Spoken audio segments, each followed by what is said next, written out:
Well, welcome back to Finance Uncut. On today's episode, billionaire bond king Jeff Gundlach warns of a long-term bear market.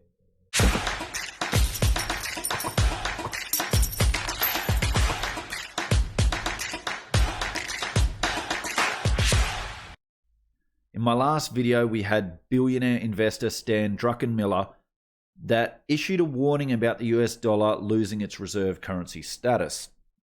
Now, with that, we also had Cooperman, billionaire, warning about the stock market being lower due to rising taxes, rising interest rates, and inflation. Also, we've got billionaire investing legends, Carl Icahn and Jeremy Grantham, that are warning about the stock market bubble.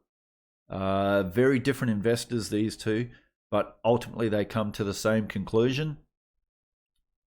Just last week, we had billionaire investor Bill Ackman says that a sustained inflation would be a black swan for the stock market, so it'd be a risk to the stock market.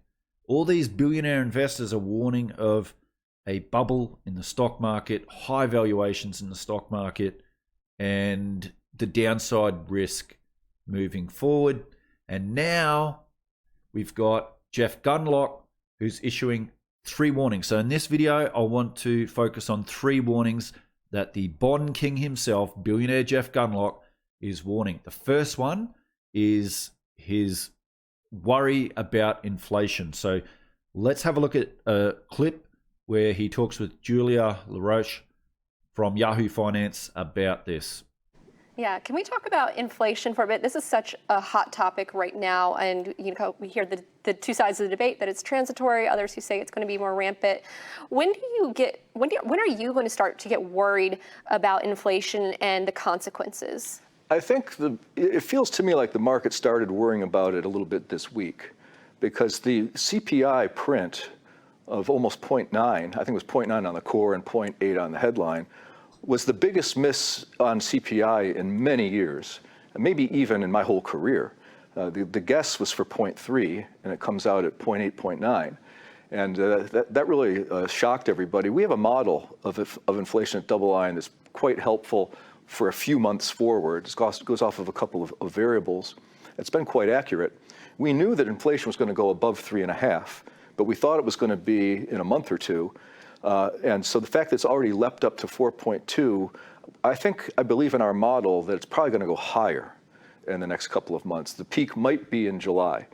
If we keep going higher from there, then I think people are going to be seriously worried, because the concept of transitory has everything to do with what they call base effects. You came off very low numbers, and it's almost like Mount Whitney is right next to Death Valley for a reason. With a big hole in the ground, the dirt has to go somewhere. Inflation got so low that it was a natural rebound. But one thing is to think about, the CPI is kind of a false construct. They use things like owner's equivalent rent to calculate shelter inflation, and owner's equivalent rent for the last 12 months is up 2, but the median home price is up 17.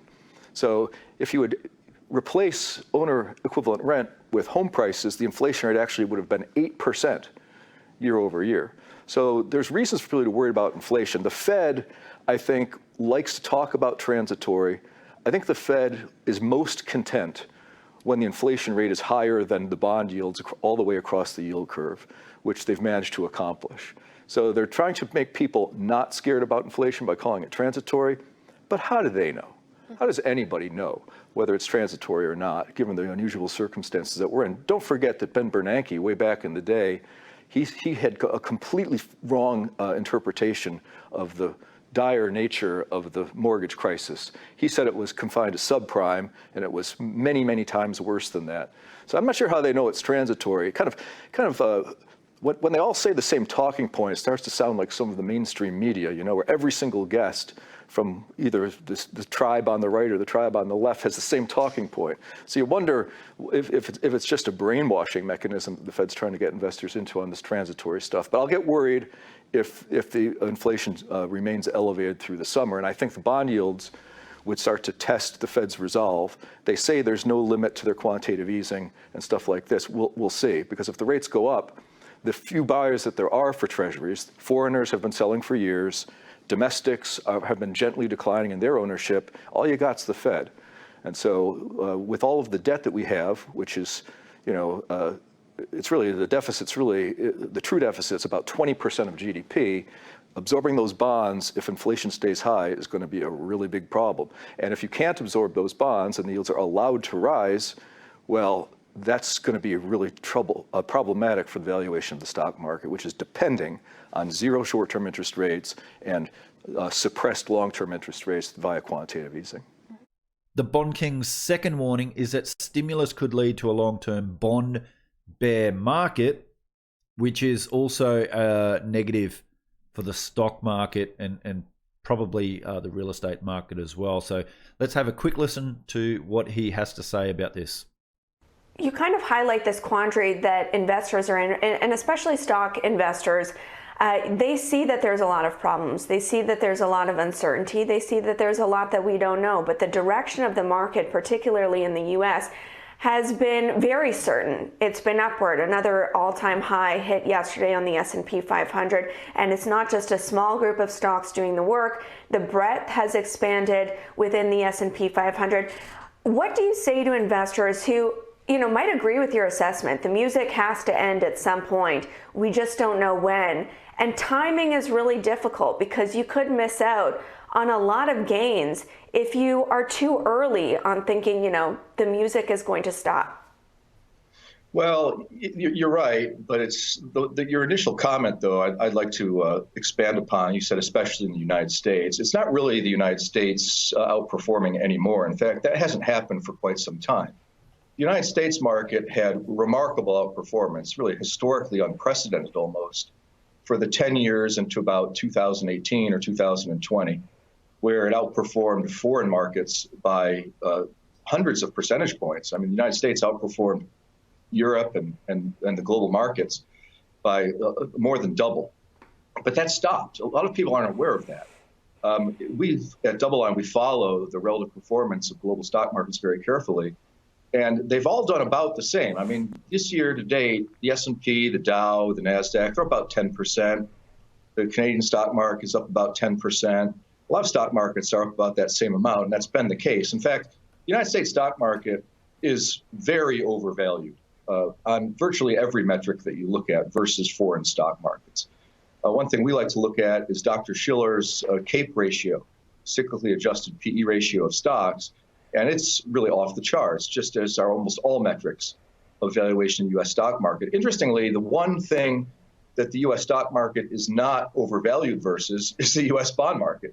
It's kind of ironic. Here we have record valuations by virtually all metrics of U.S. stocks. And when you compare, though, the yield on stocks to the yield on bonds, like the 10-year Treasury, it's actually below average versus historical valuations is the U.S. stock market. So that's one of the interesting wrinkles in all this is that the rate against which you discount cash flows, the Treasury bond rate is so low versus economic growth and versus inflation that the stock market on that one relative value measure doesn't look all that rich.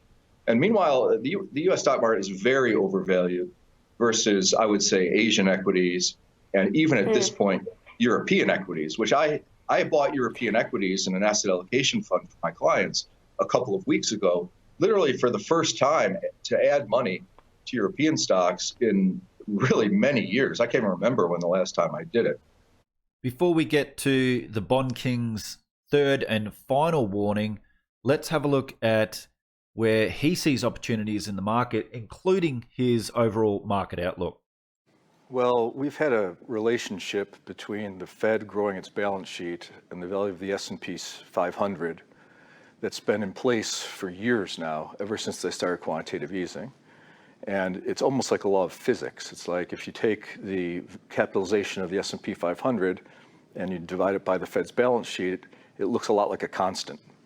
And so once the Fed started quantitative easing, that reversed the stock market's collapse from the pandemic, and they slowed it down a little bit because they were doing it at such a breakneck speed, but now they're continuing to do it. And so the stock market continues to be supported by that. Also, the valuation of the stock market even though it's really high by historical comparisons. We also have very low bond yields relative to inflation, particularly this week. We have, the CPI came out at 4.2 year over year, and then the PPI is up at 6.2 or something like this, and bond yield on the 10-year Treasury is at 1.65. So the yields are so negative. So when you look at the classic relationships like PE ratios look elevated, the Dr. Shiller's cyclically adjusted CAPE ratio is kind of matching those of all-time highs, and yet weirdly, if you look at E divided by P, which is a yield on stocks, it's below average in terms of its valuation versus bonds. So the Fed has been manipulating markets for a long time. And on top of that, obviously, we've had incredible amounts of free money, fiscal stimulus. Last month, there was another round of checks. And I don't think a lot of people are aware that about a third of last month's personal disposable income was given by the government. Also, the government is running a deficit that's about 30% of GDP in terms of their spending, and they're only paying for a little less than half of it. So there's a lot of distortions that are going on, but with the money that's flowing, it's helped to distort many economic theories and also the value of most asset classes. Well, I've been very bullish on commodities, and they've gone up almost every single day for the last year, and it looks overextended. So I think we're going to be taking a pause in the short term, probably on commodities. I think maybe the dollar might have a little bit of strength for the rest of this year, having been in a range-bound situation, but recently a little weaker. One of my recommendations in January that I still hold to is for fixed income investing. I think that floating rate corporate debt is good, like bank loans. There's the BKLN ETF. And it was having nothing but outflows during 2020 because people thought interest rates were going to be at zero for the rest of their lifetime. But now they're starting to factor in the idea that maybe interest rates, even on the short end, will ultimately go up. And the bank loans actually yield about the same as longer duration or longer maturity, other below investment grade credit. So I kind of like that. I think this will ebb and flow with the wiggles and jiggles of the market.